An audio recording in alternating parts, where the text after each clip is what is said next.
My wife secretly married her coworker, then forged my signature to double our house's refinancing and steal $150. $0. Now she's claiming I'm the one cheating and lawyering up over what's left. I never thought I'd find myself in a situation like this, honestly. I always believed that I married for love, for stability, for the future. My wife, Emily, seemed perfect, beautiful, smart, ambitious. We'd been together for 8 years, married for 5. We had a nice house, decent jobs, and a life I thought was solid. But all of that came crashing down in a way I never saw coming, and it started with something small that turned into a nightmare. It all began about 2 months ago. At first, I noticed Emily acting differently, less affectionate, more secretive. She was always glued to her phone, hiding her screens when I'd walk into the room. She'd leave her phone on the charger and suddenly remember she had to go somewhere, or she'd be busy when I asked what she was doing. I brushed it off, thinking maybe she was just stressed at work or had some personal stuff going on. But then I started noticing money issues. Our bank statements showed strange charges I didn't recognize, small things at first, then larger withdrawals. I asked her about it and she told me I was paranoid, that I was imagining things. One day I decided to check the bank account myself. It's not something I normally do, but I had a gut feeling. I logged in and saw something that hit me like a punch. A second mortgage application was approved and the funds were deposited into our account. The thing is, Emily never told me about this. I looked closer and saw she had forged my signature on the paperwork. That's when I knew something was seriously wrong. How could she do this behind my back? I felt sick. It wasn't just about the money, it was the betrayal, the lying. I decided to dig deeper. I asked her about the second mortgage, and she spun some story about needing the money for emergencies and investments. But her tone was defensive, her eyes darting around. She kept insisting I was overreacting, that I was imagining things again, but I knew better. I had proof now and I wasn't going to let it slide. I started noticing more signs: her phone always buzzing with messages she quickly hid, her going out late at night with her coworker Mark. I'd seen them together a few times, always at a distance, but I never suspected they were more than friends, until I found the texts. One night I decided to check her phone when she was asleep. I unlocked it with her fingerprint, and what I saw made my blood run cold. There were dozens of messages between her and Mark, flirty, suggestive, sometimes downright explicit. They were talking about sex, planning secret meetups, even discussing how they'd cover their tracks. It was clear they'd been having an affair for months. I couldn't believe it. My wife, the woman I loved, was cheating on me with someone she worked with, and she had lied to my face about everything. The worst part was how she denied everything when I confronted her. She told me I was paranoid, that I was imagining things again, that I was just jealous. She had the nerve to call me insecure, accuse me of not trusting her, even claimed I was the one cheating, because, apparently, I'd been secretly talking to some woman at work. That was the moment I realized she was a master manipulator. She'd spun her lies so well I almost believed her, but I wasn't going to be fooled anymore. I had the evidence and I knew the truth. The emotional impact hit me hard. I went from feeling numb to furious, then deeply hurt. I felt betrayed, humiliated, like I'd been living in a nightmare. How could she do this to us? To me? I kept replaying all the moments we shared, all the trust I'd given her, and I wondered how I'd missed all the signs. I was angry, yes, but also crushed. I'd trusted her with everything, and she'd been sneaking around, lying, stealing from us, both emotionally and financially. It was like my whole world was falling apart and I didn't know how to put it back together. I felt lost, betrayed, and for the first time in years I questioned everything about our life together. After that, I knew I had to make some decisions. I couldn't stay in this state of chaos and betrayal. I started thinking about my options, whether to fight for the marriage, to forgive her, or to walk away. But one thing was clear: I wasn't going to let her get away with what she'd done, not without consequences. That's when I began planning my next move, secretly gathering evidence, consulting a lawyer, and preparing myself for whatever was coming. I knew this wasn't just about the money. It was about respect, trust, and the betrayal of everything I thought we had. I had to take control of the situation, even if it meant tearing everything apart to do it. After I found out about the affair, everything changed. I couldn't sleep, couldn't focus. My mind kept circling back to the money. How she managed to forge my signature, how she manipulated the situation to get that second mortgage approved without me knowing. I started digging into our financial records more thoroughly, trying to piece together exactly how much she'd taken and what she'd done with it. Turns out, she had already drained around $150, $0 from our account, money I thought was earmarked for our future, for the kids' college funds, for emergencies.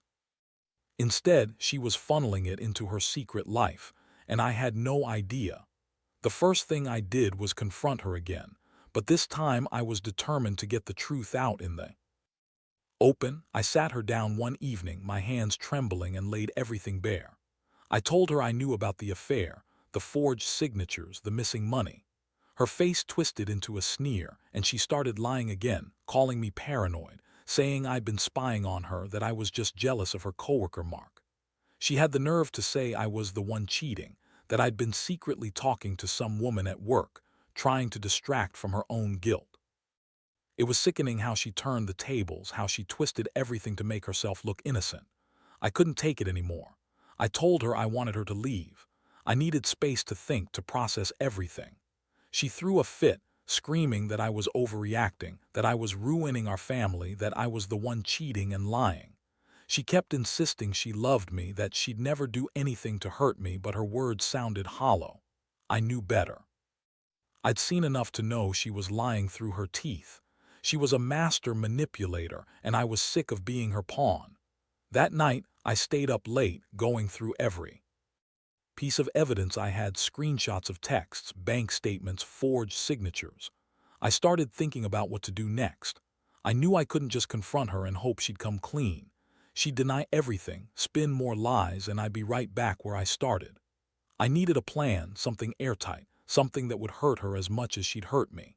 I decided I'd hire a private investigator to confirm everything, to get proof of her affair and her financial deception. I also contacted a lawyer, knowing this was about to get ugly. In the days that followed, I kept my distance. I wanted her to think I was unaware, but I was quietly gathering evidence, saving every message, every bank transaction, every suspicious activity. I knew I had to be careful. She was manipulative and could turn things around on me. I also started planning my next move with the lawyer. I wanted to know my rights, what I could do to protect myself and our assets, especially the house. I was furious that she'd taken so much from us, that she'd lied so effortlessly, and that she was now trying to make me the bad guy. Meanwhile, Emily was acting more bitchy than ever. She'd snap at me for no reason, accuse me of spying on her, and deny everything. She claimed I was paranoid, that I was crazy for suspecting her. She'd call me insecure, pathetic, even for trying to control her. But I could see the cracks in her facade. She was scared, I think, but she'd never admit it. She kept insisting she loved me, that she was innocent, but her actions told a different story. She'd go out late, meet Mark in secret, and then come home acting innocent, like nothing was wrong. The more she lied, the more I realized I needed to get out of this marriage, not because I wanted to, but because I had to protect myself and my money. One day, I found out she'd been trying to refinance the house again, secretly, to pull more cash out. That was the last straw. I told her she was done pretending, that I was going to fight back hard. I wasn't just going to let her walk all over me and steal from us without consequences. I told her I was done with her lies, her cheating, her manipulations. That was the moment I decided I was going to take everything back: my dignity, my money, and my peace of mind. I knew I had to be strategic, careful, and ruthless if I wanted to win this, and I was ready to do whatever it took. Over the next couple of weeks, I kept my cool on the surface, but inside I was boiling. I knew Emily was trying to cover her tracks, but I also knew I had enough evidence to blow her entire story apart. I hired a private investigator, and within days he confirmed everything I suspected: her affair with Mark, the forged signatures, the hidden accounts, the money she'd taken. It was like a punch to the gut hearing it all confirmed, but at least now I had proof. I felt a strange mix of relief and rage. Relief because I finally knew the truth. rage because she'd been lying and stealing from me for months. I sat down with my lawyer, Lisa, and laid out everything I had. We went through the legal options, and I decided to file for divorce immediately. I also wanted to freeze all the joint accounts, especially the ones she'd been funneling money into. She'd already drained a significant amount, but I was determined to recover what I could. The house was another issue. She had forged my signature to refinance it twice and pulled out hundreds of thousands. I knew I had grounds to challenge everything, but I also realized that her manipulative nature meant I had to be careful. I didn't want her to spin this into some victim story, claiming I was the one cheating or abusing her. Meanwhile, Emily was still trying to keep up her act. She'd call me crazy, accuse me of controlling her, and say I was just jealous of her success at work. She painted herself as the victim, spinning tales about how I was mentally abusive or paranoid, all while trying to hide the fact that she was the one sneaking around, lying and stealing. She even started claiming I was cheating on her, which made me laugh bitterly. The audacity. She'd lie so effortlessly I'd start wondering if I was losing my mind. But I had the evidence, and I knew I could use it to fight her in court. One night I caught her again. This time she was on the phone with Mark, laughing about how she'd gotten away with everything. I overheard enough to realize she was planning to move out, maybe even run away with Mark once she drained every penny. That's when I knew I had to act fast. I confronted her with everything I knew, prepared to lay it all out. Her reaction was classic: denial, deflection, accusations. She called me jealous, possessive, and even tried to turn the tables by saying I'd been unfaithful. That was the moment I decided I wasn't going to let her manipulate me anymore. I told her she needed to leave the house, that I was filing for divorce, and that I'd be taking her to court over the money and the house. The day she moved out, she threw a tantrum, screaming, crying, yelling that I was ruining her life, that I was some kind of monster. She told me I was the one cheating, that I was hiding something, that I was the real liar. I just stood there, silent, watching her pack her things, feeling a strange mix of relief and disgust. I knew this wasn't just about the money anymore. It was about her betrayal of everything we'd built. I realized I'd been a fool to trust her so blindly, but now I was determined to take back control. I hired a forensic accountant to track every dollar she'd stolen, and I prepared to fight her in court. In the aftermath, I spent days feeling numb. I'd lost my wife, my trust, and a huge chunk of our savings, but I also felt a strange sense of liberation. I was finally stepping out of her shadow. I realized that the betrayal cut deep, but it also forced me to confront truths I'd been ignoring for too long. I started focusing on myself, working out, reconnecting with friends, and rebuilding my financial stability. I refused to be a victim of her lies anymore. I knew the road ahead would be tough, especially with all the legal battles, but I was ready. I'd learned a hard lesson about trust, money, and betrayal. Never again would I let someone manipulate me like that. Never again. If you want me to continue, just say so. The legal process dragged on longer than I expected, but I was determined to get every ounce of justice I could. I worked closely with Lisa, my lawyer, to build a case that would hold Emily accountable for everything: her fraudulent refinancing, the stolen money, and her affair. We filed for divorce, citing infidelity and financial misconduct, and I also pushed for full financial disclosure. I wanted that money back, and I wanted her to be legally responsible for her actions. The court hearings were intense. Emily tried every trick in the book, claiming I was abusive, that I was mentally unstable, even that I was cheating on her. She painted herself as the victim, crying crocodile tears on the stand, trying to sway the judge. But I had the evidence: text messages, forged signatures, bank records, and I made sure it all came out. I was meticulous, presenting everything with clarity and precision. I knew her story was a lie, and I wanted the court to see the truth. The judge didn't buy her act. He ordered Emily to pay back the stolen money, to relinquish her claim on the house, and to cover part of my legal fees. It was a small victory, but it felt huge after everything I'd been through. Still, the emotional toll was heavy. I felt humiliated, angry, and betrayed. Every day was a reminder that my wife had been lying to me, manipulating me and stealing from us. I was angry at her, but I was also angry at myself for not seeing the signs sooner. During this period, I also uncovered more about her relationship with Mark. It turned out they'd been planning to run away together once she drained enough funds. She'd even opened a secret account under a fake name to stash money. I found the account details, and it confirmed she'd been trying to hide her tracks. That realization hit me hard. She'd planned all along to betray me, to leave me with nothing. It was a calculated move, and I felt sick thinking about how deeply she'd lied. Meanwhile, I had to deal with the aftermath. My friends and family were supportive, but some looked at me with pity or judgment. I didn't care. I was angry at Emily, but I also felt a strange sense of relief. I was finally free from her manipulation, free from the constant lying and betrayal. I started focusing more on myself, rebuilding my finances, working extra hours, and even going to therapy to process everything.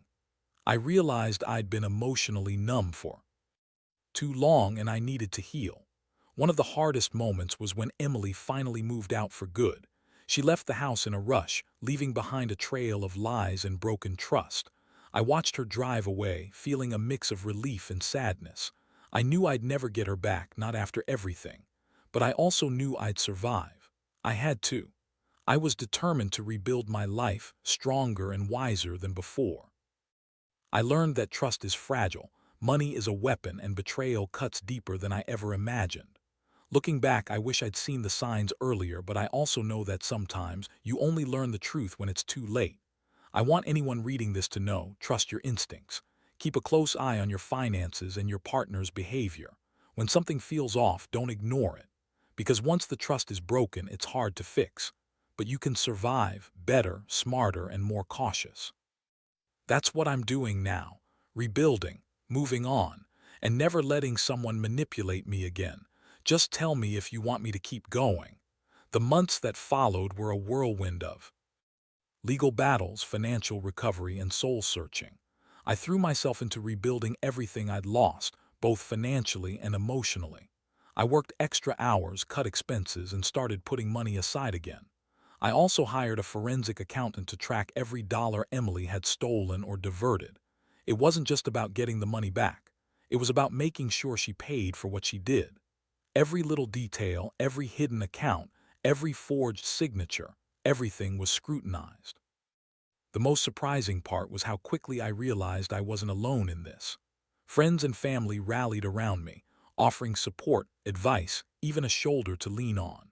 I'd always believed I was a self-sufficient guy, but this ordeal made me see how much I'd been holding inside.